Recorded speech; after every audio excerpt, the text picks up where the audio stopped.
Jornal da Alterosa. Oferecimento.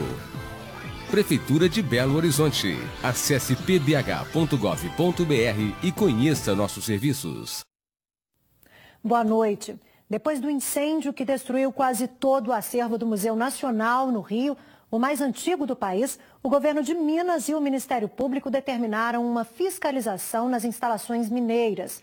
O Ministério Público começou a fazer um levantamento para verificar o tipo de proteção existente nas edificações.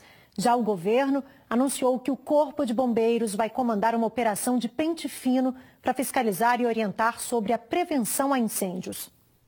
As imagens de parte da nossa história sendo consumidas pelo fogo não vão ser apagadas tão facilmente. O incêndio que atingiu o Museu Nacional no Rio de Janeiro neste domingo destruiu um acervo de mais de 20 milhões de itens e levantou a questão de como estão os museus do nosso país e do nosso estado. Segundo a Secretaria Estadual de Cultura, Minas Gerais possui 430 espaços museológicos que estão cadastrados no Sistema Estadual de Museus. Destes, 7 ficam sob responsabilidade direta da Secretaria de Cultura, 3 aqui em Belo Horizonte e os outros 4 espalhados pelo interior do estado. Os demais ficam sob responsabilidade da iniciativa privada, das prefeituras ou da União. Já no sistema informatizado do Corpo de Bombeiros de Minas Gerais, existem 31 espaços museológicos cadastrados. Destes, 16 estão irregulares ou aguardam o auto de vistoria do Corpo de Bombeiros. Isso depende basicamente dos museus, né? Lógico que o Corpo de Bombeiros realiza fiscalizações e pode inclusive aplicar sanções em muitos desses casos. Porém, depende basicamente dos responsáveis por esses locais adotarem as medidas e solicitarem a vistoria do Corpo de Bombeiros para a emissão do documento. Em 22 de janeiro de 2013, o fogo destruiu parte do acervo do Museu de Ciências Naturais da PUC Minas, em Belo Horizonte. O segundo andar do prédio foi totalmente consumido pelas chamas e o museu só foi reaberto 11 meses depois. Basicamente, a principal medida de segurança é garantia das saídas de emergência, né? Garantir que as pessoas consigam sair em caso de um incêndio desses locais, preservando assim as suas vidas. Secundariamente, medidas de combate a incêndio e de prevenção propriamente dita. Este grupo de estudantes veio de Carlos Chagas para conhecer os museus de Belo Horizonte. No mês que vem, a parada seria no Museu Nacional, no Rio de Janeiro. A gente percebe que há uma falta de investimento governamental completo nos nossos bens culturais, né? Vem turistas, vem tudo para conhecer o nosso Brasil. Isso é muito importante para valorizar o nosso país. Sobre a situação atual dos museus públicos de Minas Gerais, a Secretaria de Estado de Cultura se pronunciou em nota. Afirmou que os museus passaram por reformas estruturais recentemente, com foco nas instalações elétricas e sistemas de segurança, e que treinamentos de brigadistas são realizados periodicamente. Para mim, o país só se desenvolve se houver educação e cultura. Sem isso, não tem nada. Preocupação com o fogo e também com a água. Basta chegar o período de chuva que os moradores de áreas de risco ficam desesperados. A Avenida Tereza Cristina, na capital, é um dos pontos que sempre alaga durante os temporais.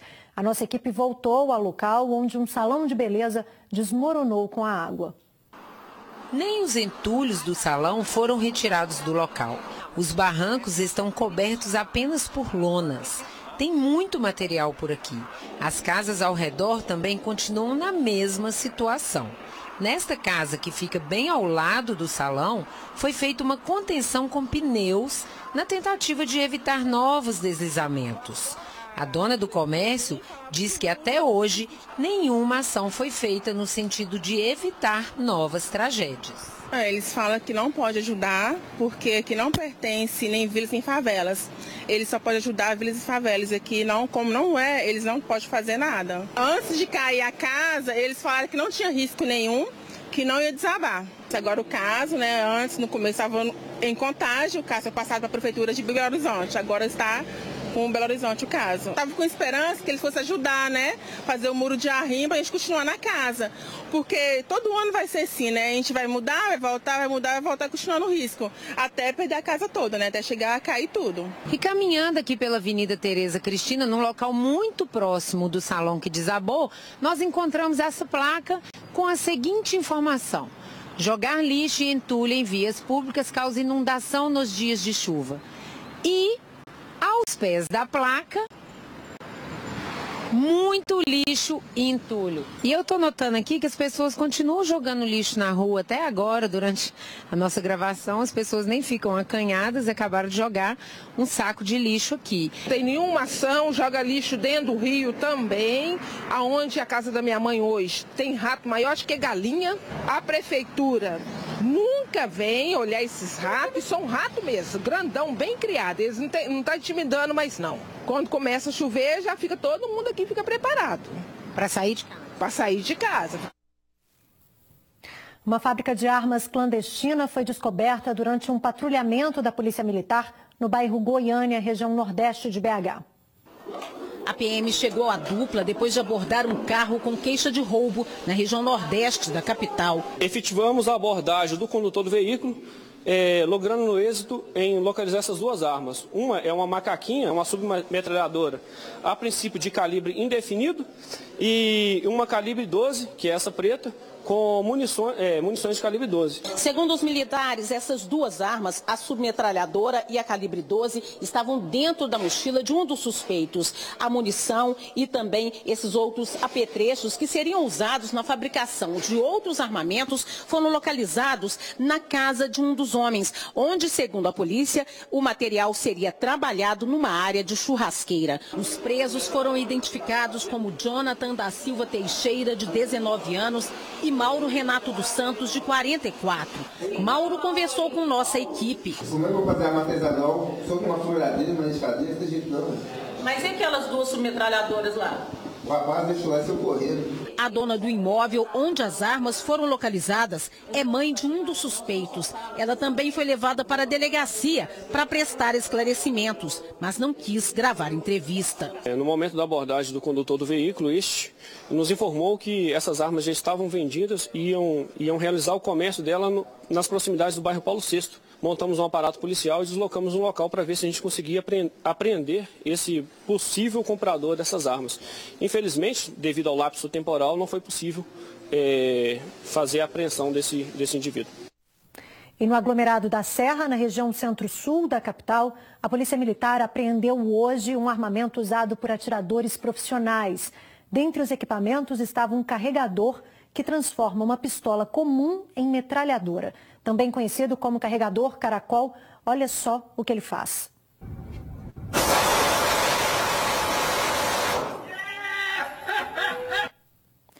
A polícia procura por um homem suspeito de matar a mulher em Santa Luzia, na região metropolitana. A vítima levou 8 facadas do companheiro. Márcia Silva Martins e Valdemárcio Jesus França estavam juntos há 7 anos. Mas, segundo parentes, o casal brigava muito.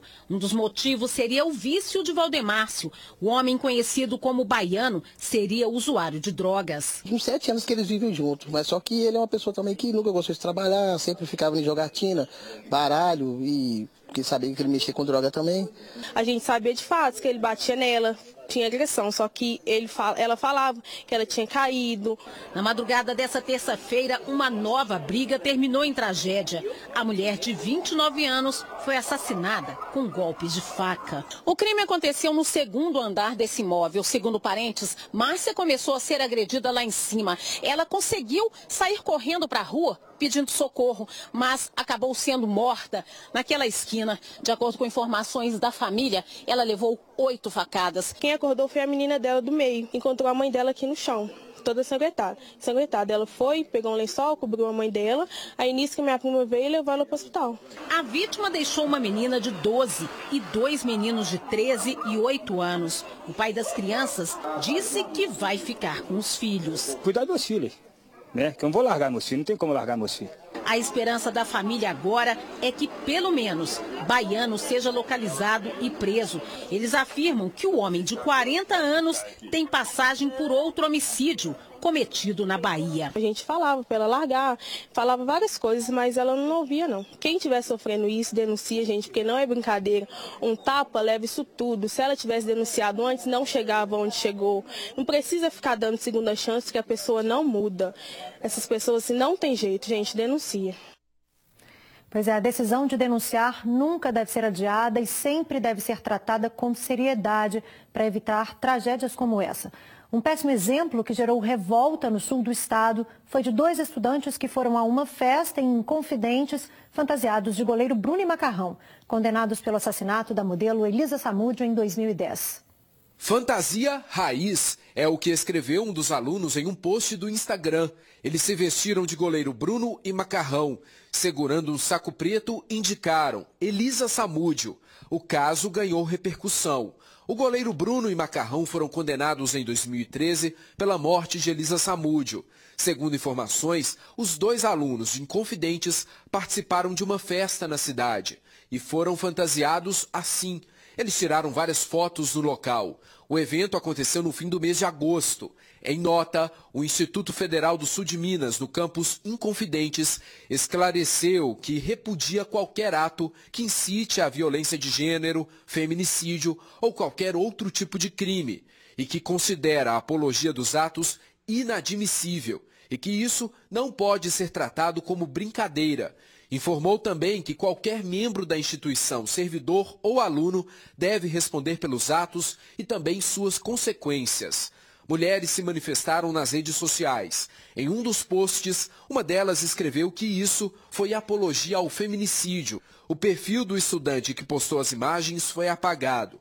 Atualmente, o goleiro Bruno cumpre pena na PAC em Varginha. A pena dele é de 20 anos e 9 meses pela morte e ocultação de cadáver de Elisa Samúdio. Já Macarrão foi condenado a 15 anos de prisão. Ele foi solto em março desse ano. E a Polícia Civil vai instaurar inquérito para apurar a conduta dos estudantes. Eles podem responder por apologia pública de fato criminoso ou de autor de crime. A punição é detenção de 3 a 6 meses ou multa. Daqui a pouco, logo depois do intervalo, a Polícia Civil faz operação para flagrar abuso de preços dos combustíveis nos postos da capital. Eu volto já já. Depois dos boatos de greve dos caminhoneiros que levaram motoristas a fazerem filas em postos, policiais civis foram às ruas hoje tentar flagrar possíveis abusos nos preços dos combustíveis. 35 postos foram fiscalizados. A Polícia Civil está de olho nos preços dos combustíveis em postos de BH e região metropolitana. O objetivo é evitar que os motoristas sejam obrigados a pagar por valores abusivos. Para fazer esse controle, para fazer essa vigília dos preços dos combustíveis, no sentido de que, tanto de tentar evitar um aumento, um cartel, um aumento, uma combinação de preços, quanto para verificar se, eventualmente, esses preços de combustíveis estão sendo aumentados de uma maneira abusiva. O monitoramento dos preços começou nesta segunda-feira, depois que falsas mensagens sobre uma suposta greve dos caminhoneiros circularam na internet. O boato causou uma corrida aos postos e filas enormes se formaram. O site de pesquisa Mercado Mineiro percorreu 25 postos da capital e constatou que no domingo o aumento do diesel chegou a 9% e a gasolina foi reajustada em 1,31%. Em razão da lei da oferta e procura, principalmente no domingo, a gente sabe que houve um aumento muito grande dos consumidores quanto aos postos de gasolinas, o que possivelmente possa ter justificado algum aumento. De acordo com a Polícia Civil, vários postos baixaram o preço dos combustíveis durante a operação. Nós estamos avaliando aqui se o preço que está sendo praticado num posto de combustível é o mesmo que foi praticado semana passada, ou se houve algum aumento que justifique esse percentual de 20%. Houve um aumento do repasse das refinarias para os postos de combustível. Então isso também é uma coisa que está se levando em consideração. Caso algum posto tenha praticado aumento abusivo, o responsável poderá ser preso com pena até 2 anos. Já uma possível multa deverá ser decidida por outros órgãos. Até o momento, não se tem notícia de nenhum posto de combustível que tenha praticado um aumento abusivo na região metropolitana de Belo Horizonte. A gente volta daqui a pouco para te mostrar a decisão da Justiça que autoriza os consumidores a escolher onde consertar um produto com defeito. Não saia daí.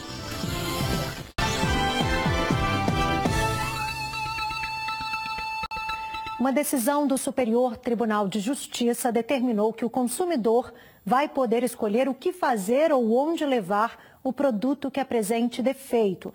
Antes, o comerciante já orientava o contato com o fabricante ou o envio à assistência técnica autorizada, por exemplo. Agora foi aberto um precedente para quem comprou decidir a forma e o local onde vai ser feito o reparo. Mãe, presta o telefone só um minutinho, só para me resolver um problema, por favor. Há 2 meses tem sido assim a rotina de Igor quando precisa usar o celular.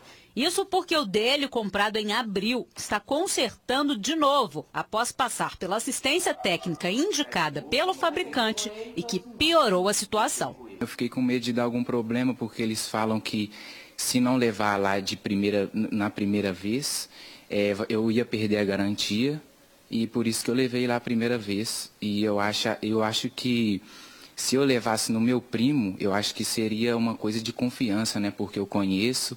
E eu acho que meu problema até se resolveria. Eu levei o telefone, ele estava ligado. Ele voltou desligado, então eu fico desconfiado, sim. O Igor não é o primeiro e certamente não será o último consumidor a se frustrar ao tentar consertar, trocar ou devolver um produto novo com defeito. Quem é que nunca peregrinou por aí entre um estabelecimento e outro sem que ninguém resolvesse o problema? Ou mesmo que desistiu sem resolver? Pois uma decisão judicial recente pode facilitar situações desse tipo. A determinação do Superior Tribunal de Justiça é de que o consumidor pode escolher onde quer levar o produto defeituoso, seja a própria loja onde comprou ou a assistência técnica mais próxima. Decisão contrária ao que geralmente acontece, em que o fabricante é que determina onde o consumidor deve ir. Enquanto não havia essa interpretação, as empresas exigiam, os comerciantes exigiam que o consumidor levasse esse produto diretamente à assistência técnica. Essa assistência técnica, na maioria das vezes, é longe. Não é justo que se imponha ao consumidor a obrigação de reparar um problema que não foi ele que criou. O que a gente quer é que o consumidor tenha consciência dos seus direitos e faça valê-los. Seja exigindo imediatamente que o comerciante tome essa iniciativa de pegar de volta o produto e remetê-lo à assistência técnica, em caso negativo, buscar o PROCON da sua cidade. E, em último caso, o Juizado Especial das Relações de Consumo ou mesmo a Justiça Comum. O JA termina aqui, eu estou de volta amanhã. Lembrando que o JA está começando mais cedo, às 6:55 da noite. Até lá!